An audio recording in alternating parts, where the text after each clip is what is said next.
Rasulullah hadir, manusia terindah yang tidak bisa saya ceritakan bagaimana wajahnya, bagaimana keindahannya, kewibawaannya, bagaimana harumnya. Kemudian saya tidak bisa menatap wajahnya terlalu lama, pokoknya indah. Dan yang penting tidak seperti Ali Al-Jufri.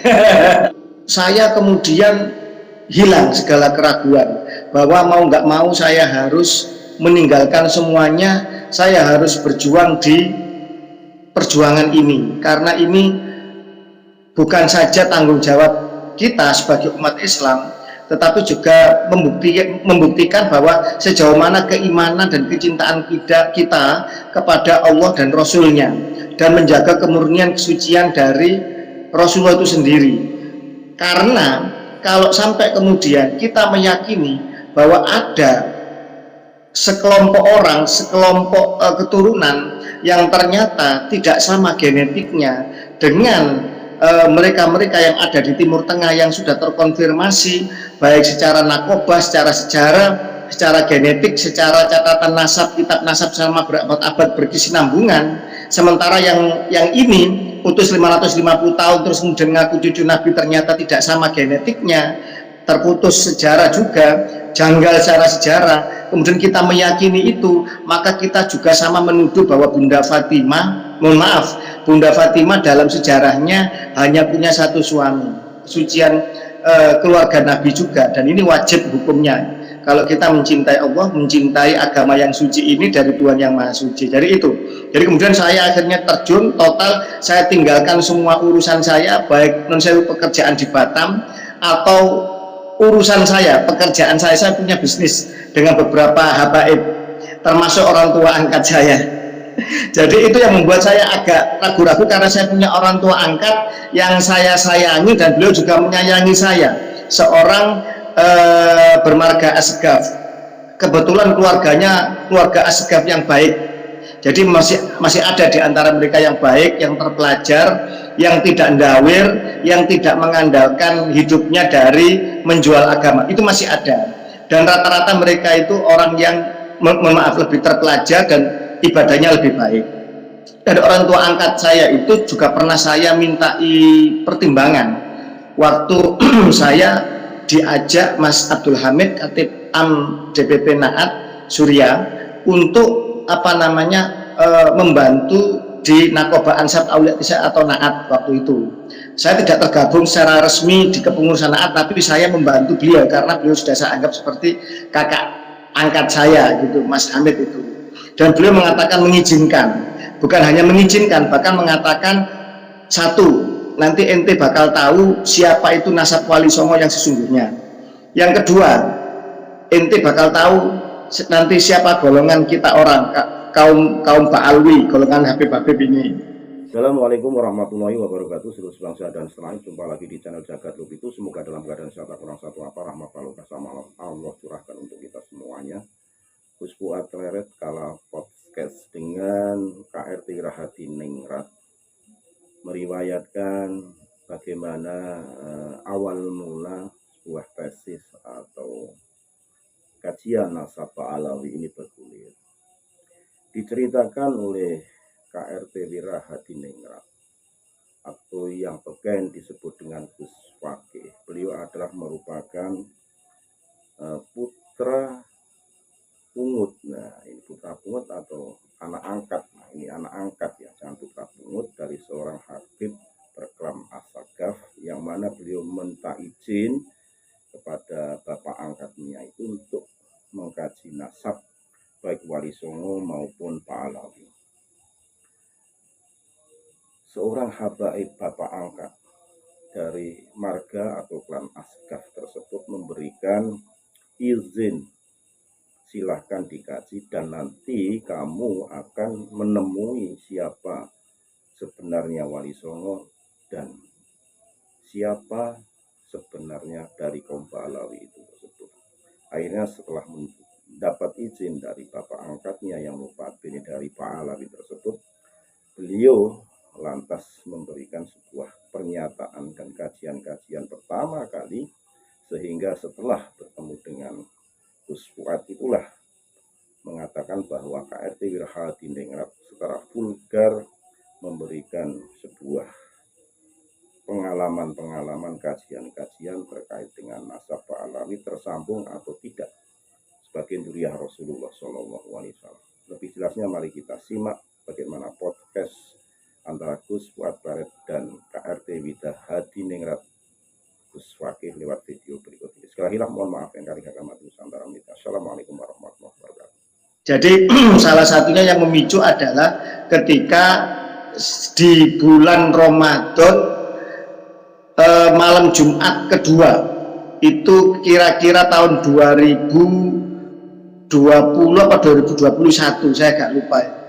Itu saya mimpi bahwa ada di setting zaman zaman dahulu, di era Jawa zaman dahulu itu ya masih pakai blangkon, masih pakai baju-baju tradisional Jawa itu, pakai udeng, pakai apa ya, ikat kepala itu yang ala Jawa itu. Terus kemudian di sebuah rumah joglo, nah di sebuah rumah joglo kemudian banyak orang, saya tanya dan saya ngintip ada apa ini. Jawaban dari orang-orang itu adalah mengadili nabi palsu, itu pakai bahasa Jawa ya, mengadili nabi palsu. Kemudian karena saking banyaknya orang, saya itu keliling muter, saya ingat masih muternya itu seperti arah jarum jam.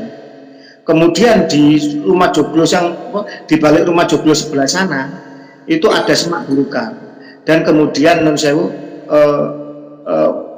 Rasulullah hadir, manusia terindah yang tidak bisa saya ceritakan bagaimana wajahnya, bagaimana keindahannya, kewibawaannya, bagaimana harumnya. Itu kemudian saya songsong, beliau pakai baju pakai baju putih seperti bajunya Pak Jokowi itu ya, pakai baju putih itu, pakai kopiah hitam, kemudian pakai sarung. Kemudian saya tidak bisa menatap wajahnya terlalu lama, pokoknya indah. Dan yang penting tidak seperti Ali Al-Jufri yang katanya mirip Rasulullah, tidak seperti itu, lebih indah. Kemudian saya mencium tangannya, tangan kanan saya cium, tangan kiri saya memeluk pinggang beliau, terus saya iringi masuk ke dalam arena tersebut. Nah, setelah itu saya kemudian hilang segala keraguan bahwa mau nggak mau saya harus meninggalkan semuanya, saya harus berjuang di perjuangan ini, karena ini bukan saja tanggung jawab kita sebagai umat Islam, tetapi juga membuktikan bahwa sejauh mana keimanan dan kecintaan kita kepada Allah dan Rasulnya, dan menjaga kemurnian kesucian dari Rasulullah itu sendiri. Karena kalau sampai kemudian kita meyakini bahwa ada sekelompok orang, sekelompok keturunan yang ternyata tidak sama genetiknya dengan mereka-mereka yang ada di Timur Tengah yang sudah terkonfirmasi baik secara nakobah, secara sejarah, secara genetik, secara catatan nasab, kitab nasab selama berabad-abad berkesinambungan. Sementara yang ini utus 550 tahun terus kemudian ngaku cucu Nabi ternyata tidak sama genetiknya, terputus sejarah juga, janggal secara sejarah. Kemudian kita meyakini itu, maka kita juga sama menuduh bahwa Bunda Fatimah, mohon maaf, Bunda Fatimah dalam sejarahnya hanya punya satu suami. Kalau kemudian kita meyakini ada sekelompok orang yang tidak sama genetiknya mengaku keturunan Nabi juga, berarti kita mengamini, menuduh Bunda Fatimah non sewu punya suami lain, atau bisa jadi berselingkuh atau berzina. Maka naudzubillah min dzalik, dan ini adalah menjaga kesucian keluarga Nabi juga, dan ini wajib hukumnya kalau kita mencintai Allah, mencintai agama yang suci ini dari Tuhan yang Maha Suci. Jadi itu, jadi kemudian saya akhirnya terjun total, saya tinggalkan semua urusan saya, baik non sewu pekerjaan di Batam atau urusan saya, pekerjaan saya punya bisnis dengan beberapa habaib, termasuk orang tua angkat saya. Jadi itu yang membuat saya agak ragu-ragu, karena saya punya orang tua angkat yang saya sayangi dan beliau juga menyayangi saya, seorang bermarga Asgaf. Kebetulan keluarganya keluarga Asgaf yang baik. Jadi masih ada di antara mereka yang baik, yang terpelajar, yang tidak ndawir, yang tidak mengandalkan hidupnya dari menjual agama. Itu masih ada. Dan rata-rata mereka itu orang yang maaf lebih terpelajar dan ibadahnya lebih baik. Dan orang tua angkat saya itu juga pernah saya mintai pertimbangan waktu saya diajak Mas Abdul Hamid Khatib Am DPP Naat Surya untuk membantu di Nakoba Ansar Aulia Tisa atau Naat waktu itu. Saya tidak tergabung secara resmi di kepengurusan Naat, tapi saya membantu beliau karena beliau sudah saya anggap seperti kakak angkat saya gitu, Mas Hamid itu. Dan beliau mengatakan mengizinkan, bukan hanya mengizinkan, bahkan mengatakan satu, nanti ente bakal tahu siapa itu nasab Wali Songo yang sesungguhnya. Yang kedua, ente bakal tahu nanti siapa golongan kita orang kaum Ba'alwi, golongan Habib-Habib ini. Kemudian yang ketiga, ente jangan pandang dulu untuk meluruskan nasab semua pihak, termasuk nasabnya Ba'alwi. Itu pesan beliau, dan ini saya pegang teguh sampai sekarang. Karena itu saya minta izin itu tahun 2019 apa 2018 ya, sekitar itulah. Saya masih menanam kopi sama beliau di lereng Bromo sana. Saya punya usaha, bisa dilihat di YouTube itu, menanam kopi Kobra Desa Wonorejo, itu ada saya di situ. Ada launchingnya pejabat Pasuruan waktu kita nanam kopi di situ. Jadi waktu itu Gus Fakih itu sempat ke tempat Gus Arya yang diwawancarai itu ya? Oke, ya benar. Jadi pertama kali saya di podcast itu oleh Tubagus Warid di Jakarta waktu itu, sama Tubagus Nur Fadil. Itu saya podcast untuk menyampaikan tentang nasab Ba'alwi secara genetik, mereka bukan cucu Nabi. Tapi Tubagus Warid tidak berani untuk mengangkat semuanya. Kemudian setelah dari Jakarta saya mampir ke Pekalongan ketemu Gus Arya. Di Gus Arya itu juga saya mulai lebih detail, secara logika lebih detail saya sampaikan bahwa mereka terputus dari keturunan Nabi. Tapi saya tanya, Gus, apakah perlu disampaikan kalau mereka bagian dari keluarga Yahudi yang bukan Abrahamik? Gus Arya jangan. Jangan. Wah, itu rawan itu. Beliau belum gitu ya. Masalah DNA belum berani untuk menyampaikan bahwa para Habib-Habib itu adalah keturunan bukan keturunan Nabi, tapi malah Yahudi Khazari yang Ashkenazi kalau kita bicara bagian dari keturunan Nuh ya. Jadi itu belum berani Gus Arya. Itu lumayan viral juga itu Gus itu. Dalam? Lumayan viral itu. Anunya. Iya. Baru saya mengungkap. Iya. Baru saya mengungkap semuanya ketika saya berkunjung ke Panjenengan. Dengan saya WA dulu jauh hari, saya mengenalkan bahwa saya bagian dari Bani Syiabuddin, saya bagian dari Bani Sokopuro yang kesasar di Jawa Timur. Baru Panjenengan kemudian merespon dan saya mengirim data-data, terus kemudian Panjenengan print dan dilaminating untuk dibacakan waktu podcast. Di situ saya tanya pada Panjenengan, Gus, ini levelnya berapa persen? Bu, sudah sampai sini ya harus 100%. Kalau perlu ya 110% gitu. Di situ pertama kali saya ngomong vulgar sudah. Di situ pertama kali di tempat Panjenengan. Dan memang menurut saya tulisan ilmiah dari apa yang kita sampaikan, kajian sejarah macam-macam dari saya, kemudian Tubagus Nur Fadil yang dari ulasan DNA itu sadar bahwa Wali Songo bukan Azmat Khan Ba'alwi tapi dari jalur lain, kemudian nyambung ke Kiai Imaduddin Utsman yang akhirnya beliau menulis risalah dan tesis ilmiah dan seterusnya, dan ini kemudian menyebar ke banyak saudara-saudara kita terutama yang sudah nyambung sama Nakoba Maroko, dan paling awal keluarga Al-Idrisi yang nyambung dengan Nakoba Yordan, Said Zulfikar dan lain-lain. Ini sebenarnya hanya menjadi api dalam sekam. Belum ada respon dari netizen secara luas untuk mengkaji dan membacanya atau menelaahnya. Yang menjadi titik poin yang sangat penting dan berharga adalah peristiwa 1 tahun yang lalu di malam ini, 1 tahun yang lalu di hari ini, ketika ketika sekelompok orang itu melakukan persekusi kepada Panjenengan. Nah, dari situ kemudian akhirnya meledak viral, besar, geger seluruh Nusantara. Kalau seorang Gus Fuad, seorang yang terkenal Gus Fuad, yang multi talent, seorang apa namanya musisi, pujangga, pelukis besar, seorang apa namanya yang kiai yang luar biasa, istrinya 4 dan rukun semua. Pokoknya luar biasa lah. Seorang Gus Fuad yang seperti itu aja mereka berani melakukan persekusi, apalagi kepada kiai-kiai kampung, apalagi kepada orang-orang biasa, dan bangsa ini tersentak ketika kemudian Gus Fuad mengalami kebrutalan seperti itu. Dan alhamdulillah melempar korek itu tidak kena ya, mungkin bagian dari karomah itu.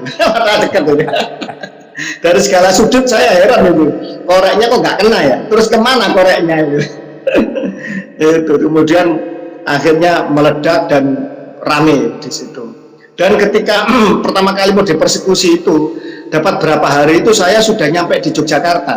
Saya sama salah seorang Nun Sewu Duriya Diponegoro dari Pekalongan itu sudah sampai di Yogyakarta, Mas Agus Effendi. Cuma saya dapat kabar pengamanan sangat ketat sehingga sulit untuk masuk, karena beliau sendiri juga harus balik ke Pekalongan. Akhirnya saya memutuskan, itu Ramadan, tanggal 1 Ramadan setahun yang lalu itu saya sudah nyampe di Jogja. Saya mau sowan ke Panjenengan, tapi karena saya dengar pengamanan sangat ketat dan Mas Agus harus segera pulang, Mas Agus pulang ke Pekalongan, akhirnya saya balik ke Jawa Timur lagi waktu itu. Dan memang setelah Gus, luar biasa itu teman-teman kepolisian dan terutama Densus 88 gitu, Polda DIY memang memberikan pengamanan yang berlapis-lapis, jadi memang tidak bisa masuk pondok orang itu, karena ya di beberapa titik itu pengamanan sangat ketat gitu. Jalan menuju pondok aja udah dijaga ribuan personil gitu. Itu saya dengar ribuan TNI, ribuan TNI, polisi, masyarakat, semua ormas berjaga-jaga. Bahkan Gus Harun yang sekarang mendirikan Panglima Laskar Raja Wali Songo itu 2 bis katanya, dari Surabaya menuju ke Panjenengan waktu itu, dan alhamdulillah diterima katanya, sampai kemudian mengadakan membaca tiba atau maulid waktu itu. 2 bis, bayangkan, tidak kenal tidak apa, bersimpati, kemudian meluncur ke Pleret, dan dari Pleret kemudian sepakat untuk tegak lurus sampai hari ini, konsisten untuk mendukung perjuangan kita. Jadi semacam itu. Jadi ini banyak sekali. Saya selingi dikit ini ada channel favorit saya dan favorit jenengan, Benteng Nusantara. Adminnya itu kasih komentar I love you full ini. Ini Benteng Nusantara ini channel idola kita kan. Jadi ya semua konten Benteng Nusantara itu bagi saya luar biasa. Maka 99% kontennya Benteng Nusantara pasti saya share di komunitas gitu, karena ya menurut saya itu Benteng Nusantara itu kalau bikin konten tuh benar-benar smart, cerdas, benar-benar luar biasa. Dan ya saya tahu lah yang kira-kira siapa yang di belakang itu, tapi ya, ini etika nggak boleh saya sebut ya. Ini terima kasih Benteng Nusantara, love you too, love you full tuh juga. Luar biasa itu lah. Dan juga ada teman kita yang lagi gembira banget, Mas KBN Nusantara. Gembira itu. Ya, sahabat kita yang sudah agak lama nggak ngopi bareng itu. Kemudian ada juga Mas Diam Saudara itu apa? Mas Amin gitu. Karena itu kan kejadiannya 3 hari sebelum Ramadan. Kemudian pertengahan Ramadan kan, selama Ramadan itu ada begitu banyak kunjungan, termasuk dari Pak Kadensus, Pak Martinus Sugeng dan yang lain-lain, dan para pejabat yang tidak bisa saya sebutkan namanya gitu, dari TNI maupun Polri, kemudian juga dari Kemenko Polhukam gitu. Yang masih utang itu Gus Menteri itu, Gus Yakut itu katanya mau ke Pleret sampai hari ini belum datang. Terus semoga jadi menteri lagi. Ya amin. Terus waktu Lebaran itu Mas KBN Nusantara, Gus Mari itu kan ngajak teman-teman, youtuber Banyumas yang apa itu mantap kalau bikin konten tuh rame-rame ke pondok juga ada manusia, ada Mas Gus, manusia plural itu Mas. Terus agak lama belum ketemu, nggak ketemu lagi. Gus Rafiq, ada Mbah Ndowi segala macam, ngumpul juga di pondok itu pas Lebaran itu. Dan waktu itu kan kalau Gus pakai ke tempat saya yang pertama nge-share tentang DNA Habib Ba'alwi itu ternyata berhaplogrup G, yang berarti itu bukan keturunan Nabi, karena kalau keturunan Nabi itu pasti J1. Ternyata Habib Ba'alwi itu G, yang artinya Yahudi Askenazi. Itu sebelum saya berkunjung silaturahim ke tempat Kiai Imad atau sesudah ya itu ya? Setahu saya sebelum itu, saya bulan April nggak salah itu